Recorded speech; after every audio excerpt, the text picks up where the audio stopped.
Have you ever found yourself just wondering, in those quiet moments to asking, what am I really supposed to be doing with my life?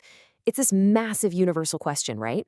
Well, today we're going to explore a really beautiful roadmap for answering it, one that comes from one of the world's oldest philosophies, Sanatana Dharma. So let's just dive right in. Why are we here? What's the whole point? Honestly, it's a question that can feel pretty overwhelming, almost paralyzing at times. But what if the goal wasn't to find some single earth-shattering answer? What if, instead, it was about living a balanced, purposeful life? And what if there was a framework for that? That's exactly where Sanatana Dharma comes in. It doesn't hand you a single rigid rule. Instead, it offers this holistic roadmap for a fulfilling life, one that's built on balance and real purpose. So let's explore it together and see how it all fits. All right, so where do we even begin? Well, the journey starts by understanding what are called life's four fundamental aims. You can think of these as the main pillars that give structure and meaning to pretty much everything we do. This whole framework is called Purushartha. It's a Sanskrit term that basically means the aims of human existence. But look, don't think of it as some strict set of rules you have to follow. It's much more like a compass with four cardinal directions, and each one is absolutely essential for navigating a complete and balanced life. So here they are, the four big ones. The absolute key here is balance. See, you can't just pick one and ignore the others. They're all designed to work together, in harmony. Let's break each one down. First up, we have Dharma. Now, we often hear this translated as duty, but it's so much more than that. Think of it as your unique purpose, your personal calling. It's about living with integrity, fulfilling your responsibilities and making sure your inner values line up with your outer actions. It's really the foundation of a meaningful life. Next is Artha, and this is all about prosperity. But hold on, this isn't about just chasing money for its own sake, not at all. It's about creating security and resources through honest work, so you can not only take care of your loved ones, but also contribute to the good of your community.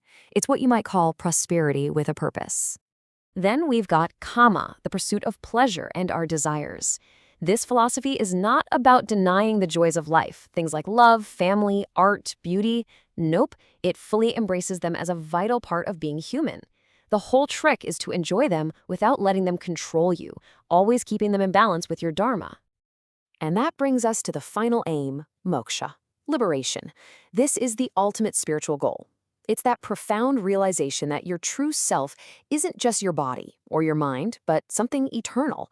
It's about finding freedom from that endless cycle of desires and experiencing ultimate peace and connection. Okay, so where does this incredibly powerful framework even come from? Well, it's not just a nice idea someone came up with, it's wisdom that's been passed down for thousands of years through ancient texts. Let's take a quick look at some of the core insights they offer. What you're seeing here is an amazing distillation of millennia of wisdom. You've got the Vedas, which are some of the oldest scriptures on Earth, focusing on our place in the cosmic order.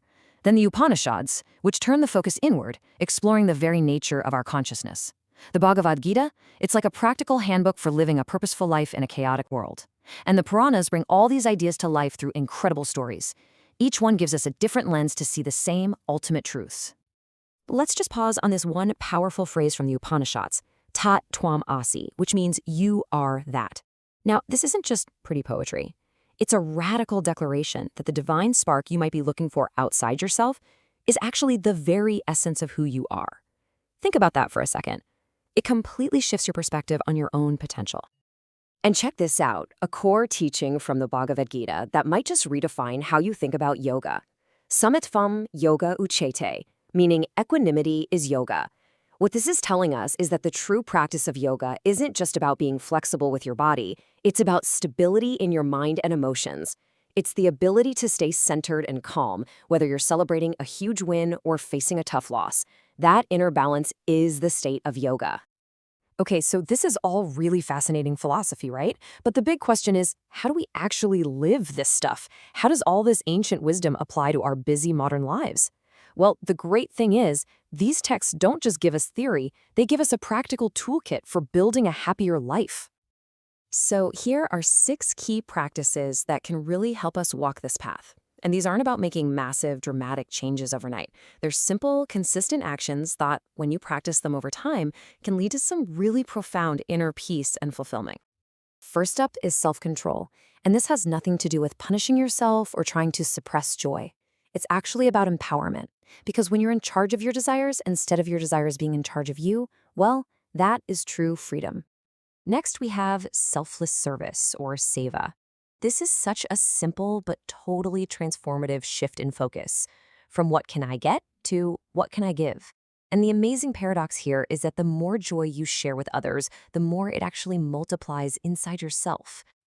You know, we're all profoundly shaped by our environment and our habits.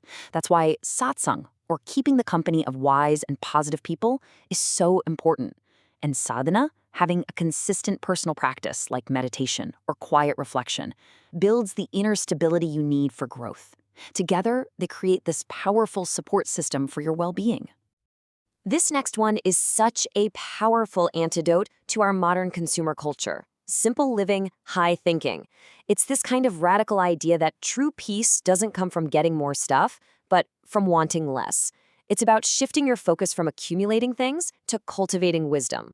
So, we've looked at the 4 aims of life, we've touched on the wisdom from the texts, and we've gone over the practical steps on the path.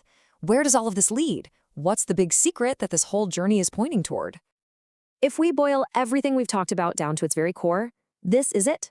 The purpose of life is an inward journey to realize your true self, an outward journey to live ethically and with purpose, and a shared journey to spread love and compassion to everyone around you. And all of this leads to one final transformative idea. We spend so much of our lives searching for happiness out there, in the next job, the next purchase, the next relationship. But the great secret of this path is that the treasure you're searching for, it isn't out there at all. True, lasting happiness is and always has been hidden right inside you. The journey isn't about finding it, it's simply about uncovering it.